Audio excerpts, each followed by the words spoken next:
मुंबई के sir H.N.. Reliance foundation अस्पताल के लैंडलाइन नंबर पर आज 12:57 पर एक कॉल आया। कॉलर ने अस्पताल को उड़ाने की धमकी दी।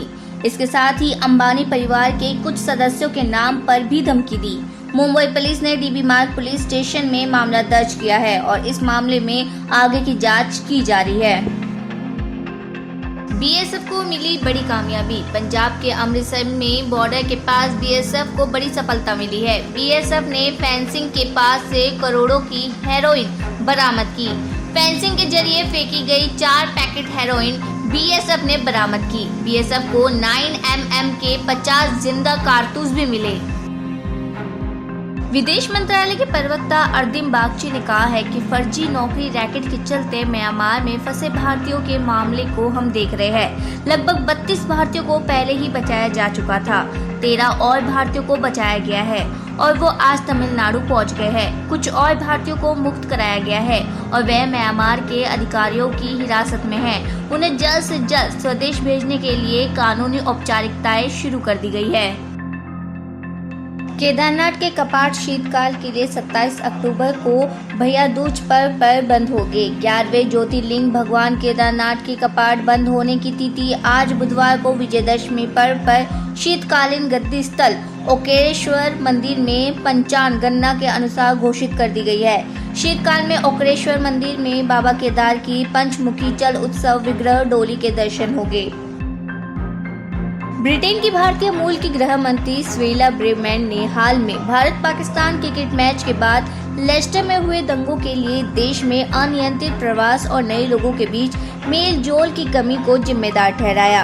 ब्रेवमैन ने गृह मंत्री बनने के बाद पहली बार मंगलवार शाम बर्गिम में आयोजित कंजर्वेटिव पार्टी के सालाना सम्मेलन में पूर्वी इंग्लैंड के शहर लेस्टर के अपने दौरे का जिक्र किया, जहां पिछले महीने हिंदू और मुस्लिम समूहों के बीच झड़प हो गई थी।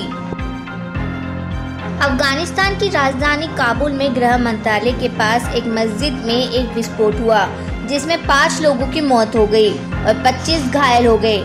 गृह मंत्रालय के एक प्रवक्ता अब्दुल नफाई ताकोर ने कहा है कि अभी जांच चल रही है। जिस समय विस्फोट हुआ उस समय मस्जिद में नमाज अदा की जा रही थी। दिल्ली के उप मुख्यमंत्री मनीष सिसोदिया ने एलजीवी के सक्सेना को चिट्ठी लिखी। मनीष सिसोदिया ने चिट्ठी में दिल्ली नगर निगम में कथित 6000 के घोटाले का आरोप लगाते हुए एलजीवी के सक्सेना पर हमला बोला है। उन्होंने चिट्ठी में लिखा है कि बीजेपी की एमसीडी में हुए 6000 करोड़ रुपए के घोटाले की जांच के आदेश आपने क्यों नहीं दिए। रूस के राष्ट्रपति पुतिन के कड़े आलोचक एवं जेल में बंद एलेक्सी नावलिन के शीर्ष सहयोगी ने देश में अपने नेटवर्क को पुनः स्थापित करने की घोषणा करते हुए मंगलवार को कहा है कि ये ऐसे करने का उचित समय है, क्योंकि यूक्रेन पर युद्ध के कारण रूस की सरकार कमजोर होगी। नावलिन के फाउंडेशन फॉर फाइटिंग करप्शन के पूर्व निदेशक इवान सदानोव ने यूट्यूब पर पोस्ट किए गए एक वीडियो में कहा, सो रहे अधिकतर लोग अब जाग गए हैं। पुतिन ने स्वयं उन्हें जगा दिया है।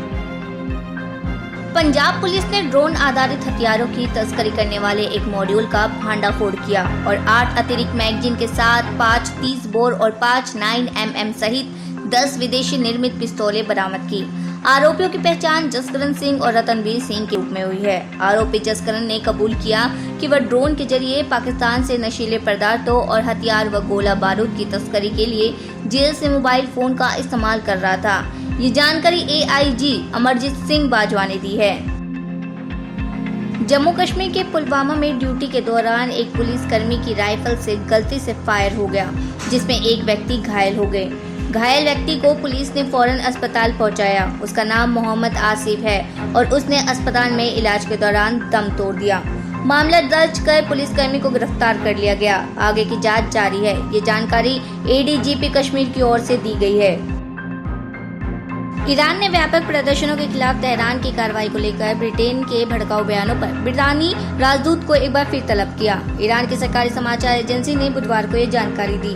आधिकारिक समाचार एजेंसी IRNA ने बताया कि ईरानी प्राधिकारियों ने 10 दिन से भी कम समय में ब्रितानी राजदूत साइमन शेरक्लिफ को दूसरी बार तलब किया और लंदन के भड़काऊ एवं गलत व्याख्या करने और हस्तक्षेप करने वाले बयानों की कड़ी निंदा की। क्लिक और बायो ऑर्थोगोनल केमिस्ट्री के लिए बुधवार को Royal Swedish Academy of Science ने Carolyn R Bertozzi, Morten Meldal और के बेरी शार्पलेस को रसायन विज्ञान में नोबेल पुरस्कार से सम्मानित किया गया। देश में बैंक समेत अन्य वित्तीय संस्थाओं की बेहतर तरीके से निगरानी करने के लिए भारतीय रिजर्व बैंक अपने डाटाबेस और एनबीएफसी रेगुलेटरी सुपरविजन के लिए आर्टिफिशियल इंटेलिजेंस और मशीन लर्निंग का बड़े पैमाने पर इस्तेमाल करने की योजना बना रहे हैं। पीटीआई की खबर के मुताबिक आरबीआई इसके लिए बाहरी एक्सपर्ट की भी भर्ती करेगी।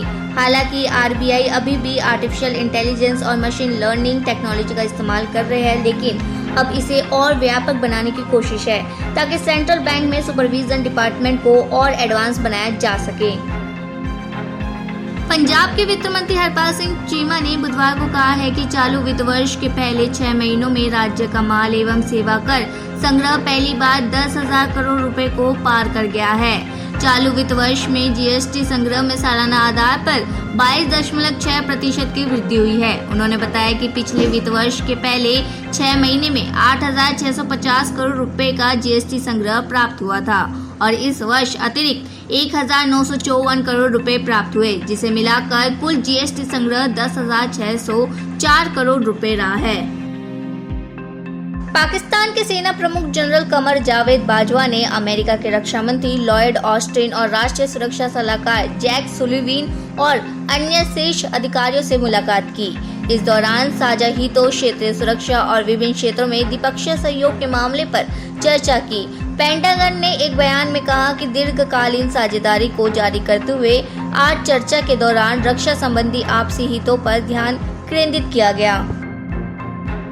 देश भर में मनाया गया बुराई पर अच्छाई की जीत का पर्व दशहरा। दशानन रावण, उसके पुत्र मेघनाद और भाई कुंभकर्ण के पुतलों को जलाकर बुराई पर अच्छाई की जीत का पर्व दशहरा को पूरे देश में हर्षोल्लास के साथ मनाया गया। रावण दहन कार्यक्रमों के दौरान पुतलों में लगे पटाखे जैसे ही फटने शुरू हुए, लोगों का हुजूम खुशी से झूम उठा। पुलिस की मुस्तैदी के बीच देश के अलग अलग हिस्सों में दशहरा शांतिपूर्ण तरीके से संपन्न हुआ। बीकेसी मैदान में मुख्यमंत्री एकनाथ शिंदे ने उद्धव ठाकरे पर निशाना साधते हुए कहा है कि महाराष्ट्र के लोगों ने विधानसभा चुनाव में आपको और बीजेपी को चुना। आपने कांग्रेस और एनसीपी का दामन थाम कर उन्हें धोखा दिया। जम्मू कश्मीर के पुलिस महानिदेशक हेमंत कुमार लोहिया का बुधवार को यहां पूरे राजकीय सम्मान के साथ अंतिम संस्कार किया गया। इस दौरान परिवार के सदस्य और वरिष्ठ अधिकारी मौजूद रहे। 2 दिन पहले लोहिया के घरेलू सहायक ने कथित तौर पर उनकी हत्या कर दी थी। इस बीच पुलिस ने कहा है कि हत्या के मामले की जांच के दौरान कोई आतंकी पहलू सामने नहीं आया।